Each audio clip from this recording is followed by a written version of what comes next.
បាទជម្រាបសួរông ពុំមានអរគ្នាបាទឬខ្ញុំបាទទៅកាត់បាន Highlander ពណ៌ស02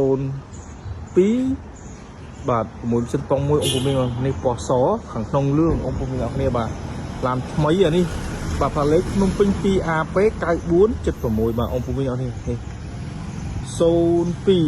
6.1បាទông ពុំមានអរគ្នាមកយ៉ាបាទឡានថ្មីông ពុំមានតែស្គុតគីនេះទាំងអស់ឆ្នន់នេះឆ្នន់នេះណុកអីហើយអស់សម្បកកង់ថ្មី4គ្រាប់ông ពុំមានអរគ្នាបាទនេះបាទថ្មីនេះឡើងស្តុប04ទៀតណាបាទនេះឡើងស្អាតông ពុំមានអើយនេះបាទលឹងមកបាទនេះ02 6.1ông ពុំមានអត់សូវស៊ីសាំងទេប៉ុងមួយông ពុំមានអរគ្នាបាទនេះមើលសម្រស់ខាងក្រៅស្អាតông ពុំមានអូច្រាញ់ហ្មងណានេះឆ្នន់ហើយលេងអ៊ីណុកអីមកខ្ចក់ក្តោបអីខ្ចក់មានភ្លើងឲ្យស្រាប់ông មានបាទខ្ញុំមើលក្នុងអូនេះក្នុងលឿងông ពុំមានស្បែកនេះ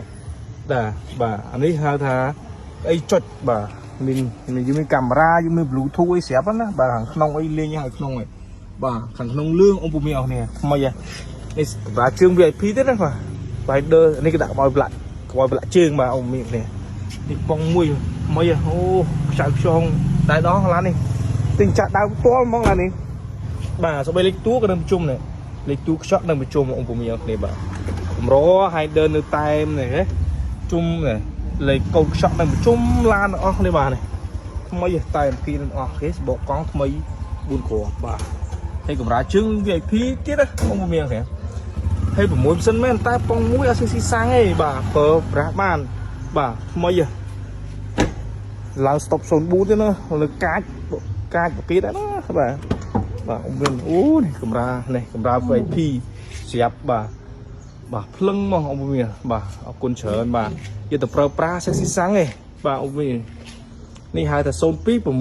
6.1ông មានបាទថ្មីក្នុងនឹងមានកាមេរ៉ា Android ហើយស្រាប់ទៀតបាទយកទៅប្រើប្រាស់ហេសុខស្បាយអស់គ្នាông មានអរគ្នាបាទ